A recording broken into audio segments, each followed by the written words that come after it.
Yo, what's happening with it? What's happening? What's happening? We back live, and in effect, I hope everybody having a decent morning. If you woke up this morning, then you are winning to the utmost. You know what I'm saying? All praise to Allah, who is up above and also in us. So, right now, we are in Hagerstown, Maryland, getting unloaded. Let me tell you something. When you in the South, and it's hot down south. Come up here last night, the temperature had to be like 57. Around about 3 a.m., it was so cold.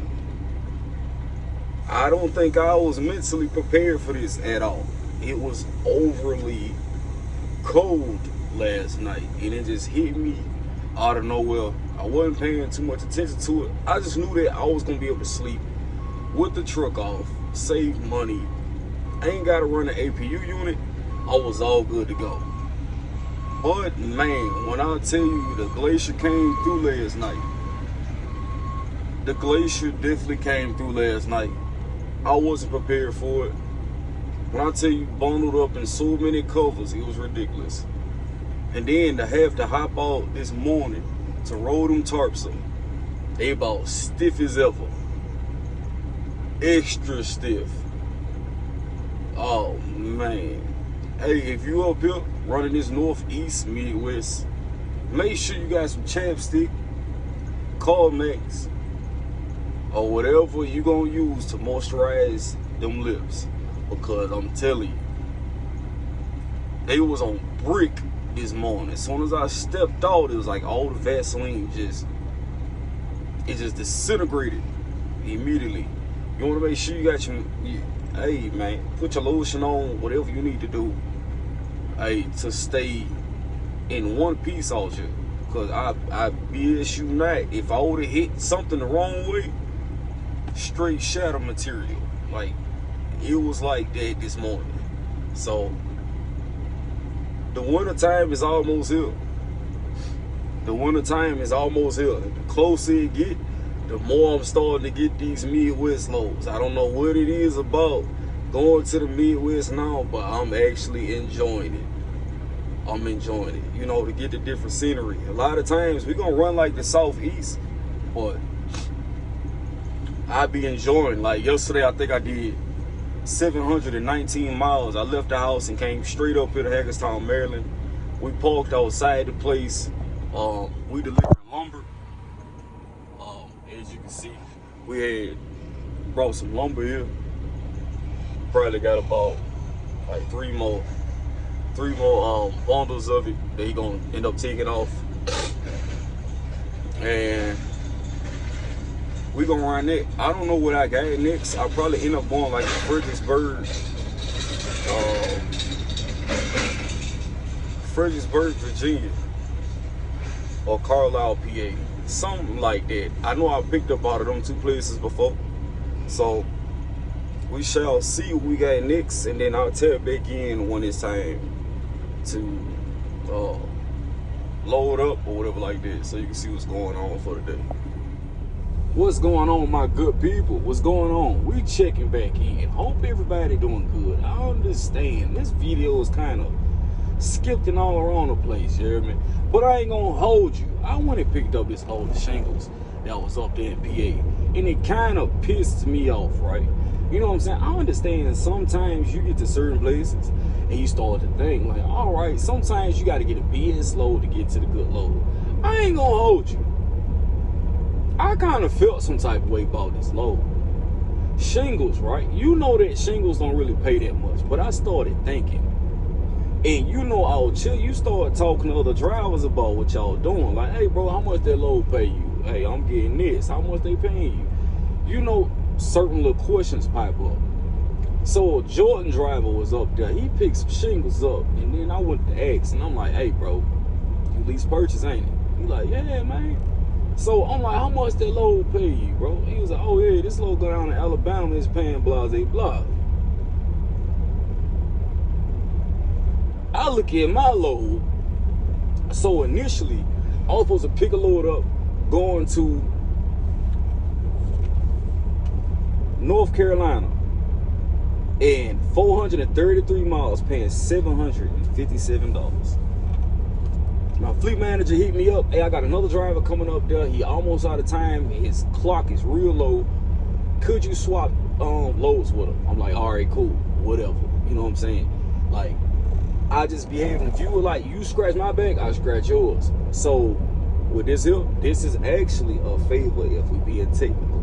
So I know it comes with it, and basically I know that, hey, a lot of times when you and your fleet manager got that kind of, you know, y'all locked in, you know what you need, you know what you want, you know you need to gross a certain amount to get to a certain point. Sometimes you gotta do that favor, and they make sure they look out for you. Like my fleet manager, he gonna look out, he gonna make sure you get to what you need to be.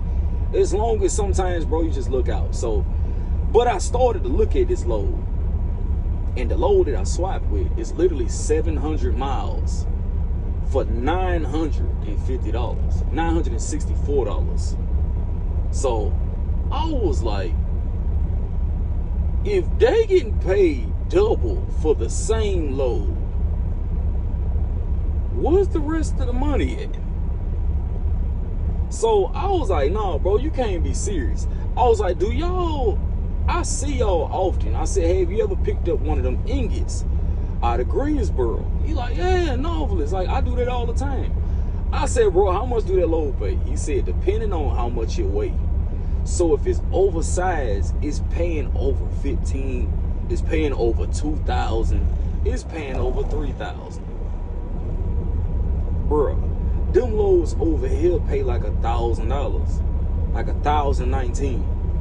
So I'm like, once again, where is the money, bro? Like, who is taking off a bigger chunk than it's supposed to be? So I ain't gonna hold you. That kind of had me a little, bro, on edge. Where I'm like, nah, ain't no way that. I think there's a way, bro. I think there's a way. But outside of that, that just had me real bothered for like 24 hours. I'm not gonna lie to you. But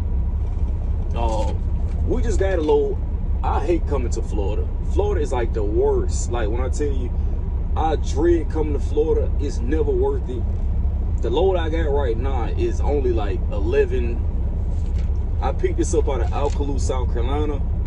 388 miles for $11.85.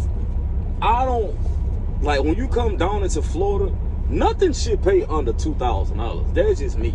Even if it is 6.5 hours, because you still got a deadhead out, which a lot of times I might get a Lake City load coming out of Florida to go back into Georgia. That's not a problem. But when I used to book my own loads with like Landstar or like USA Truck or JB Hunt, every load paid over $2,000 coming down into Florida.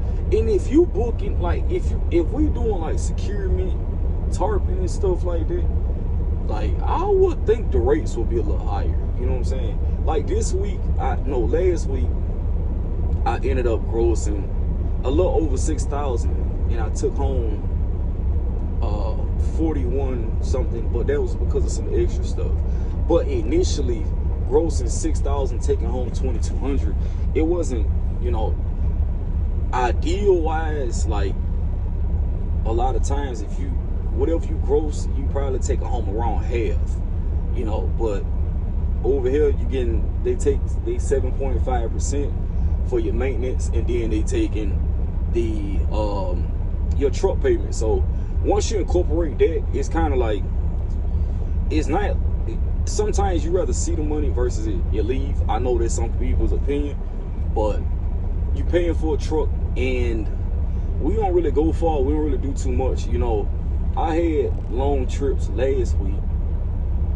That one trip going up to PA, I went to Hagerstown, Maryland, and I went up there and grabbed dropped the load off. That was like 700 miles. So I left out Sunday, parked at the place, delivered Monday morning, then drove to some, I don't remember what part it was.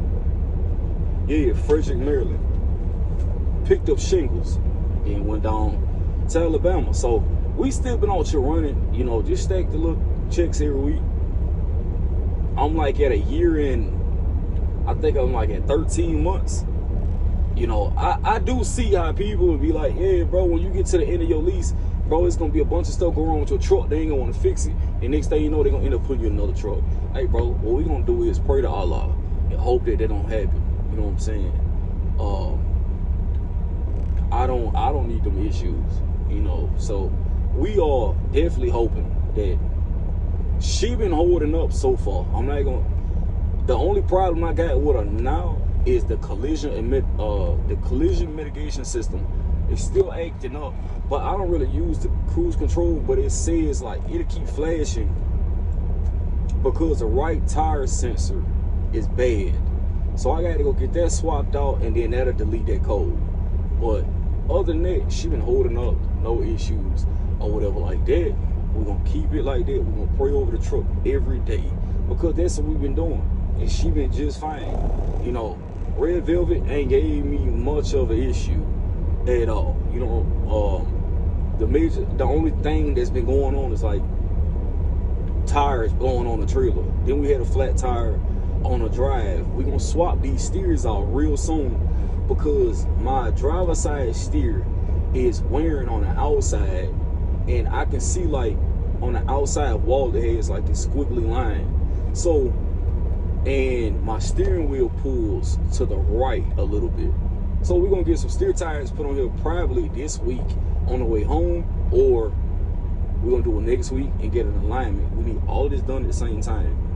But I have like a little over $6,000 in my maintenance account. So I ain't gonna hold you. I'm not one of the ones that's like, oh yeah, let your maintenance account stack up to about $10,000, $15,000, and then no, bro, fix that shit as it come. Like, do it as it come. Now every time my maintenance get to a certain point, I use my money. Like, I'm not about to let money just sit and say, for instance, something happened to the truck, and then next thing you know, it's like, oh no, we keeping all of this. Like, nah, bro, fix the truck as I'm in it, and we'll keep it running like that. And also, it's just a paper trail that I do like, so I know everything that's done to the truck, what's going on with it. PM services, I like to get my PMs at a certain time. They say like, oh yeah, if you do your PM service too much, then you end up spending more money. My thing is, I don't feel like a truck should go 50,000 miles before PM service, so I'm gonna do it every like 25, 30,000 miles. That's just me. You know what I'm saying? Also, this is a pet car, so you do not want to play with these engines. Like, these engines got too many sensors. And some people like, oh yeah, it's still a Cummins. At the end of the day, it's more computerized than the actual CSX-15, like CX-15 or whatever. Like, you don't want to too much play with these trucks like that. So I get everything done prior to when I feel like it needs service. The truck still has a warranty up to like 500. No, is it 550 or 600,000? It's one of them. My truck is at 488,000 miles right now. Real decent. Another 100,000 miles within a 12-month time span. We should be still decent with the warranty. I'll probably end up buying like an NTP extended warranty for the truck once, you know, title is handed or whatever like that. And we're gonna keep it pushing. You know what I'm saying? I was thinking about going ahead and like swapping the radio, doing this other stuff. We're gonna wait to just that 1 year mark. The 1 year mark is in November. It's at the end of November, and we're gonna knock that. We're gonna do a couple of things, whatever like that. One main thing is some people like, bro, you can't really do a lease purchase these days. Hey, look, if you are financially effed up, do not do a lease purchase program.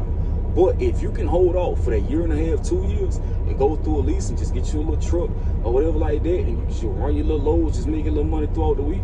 Hey, bro, if you can learn to stabilize yourself off of $5,000 a month, hey, bro, it's simple, it's easy. You know what I'm saying? If you used to make that $5,000, $6,000, $7,000 a week, you know what I'm saying? Hey, I hope you saved a whole lot of money, and then you're able to do, you know, maneuver around the way you need to maneuver around, you know. But it's not bad at all. It's not bad at all. Shout out to the people that actually been watching and came over to WTI. Drop down in the comment section, let me know how you like it. You know what I'm saying? I can't keep up with everybody. I know right now it's at least like, I don't know if it's like maybe like seven or eight people that just came over. Like, so I can't keep up with everybody. I'm seeing it though, but I can't keep up with everybody. let me know. Also, you can contact like my fleet manager or like your fleet manager and just tell them like, hey, like, could you shoot Frank my number or whatever like that. Instead of, I see some of y'all be like, oh yeah, like, what's your number? How can I contact you or whatever like that. I can't really put it on here because it'd be a lot of weird stuff. Just, you know, it'd be a lot of weird stuff going on. So yeah, just hit your fleet manager. Hey, can you send Frank my number, whatever like that. I will contact you. There's a couple of y'all that I've been talking to lately. Just, hey bro, I'm here. How do I secure this? Hey bro, I'm here. I'm about to send you a picture. Let me know how this look. Hey bro, do you think I need to add another strap? And I always say, bro, if you feel like you need to add another strap somewhere, add it. You know, that's just me, bro. I'm not gonna lie. You know, something 40,000 pounds and it look like you need 9 straps to go across. Hey, I'm just slap 9 straps. And when I slap 9 straps, that 10th one gonna go somewhere. That's just me though. You know, I don't know how y'all do it, but hey, but that's about it. I appreciate y'all for checking your boy out. You know, please like, share, subscribe, comment, all the good stuff. And I'll catch you with y'all on the next one. Yeah.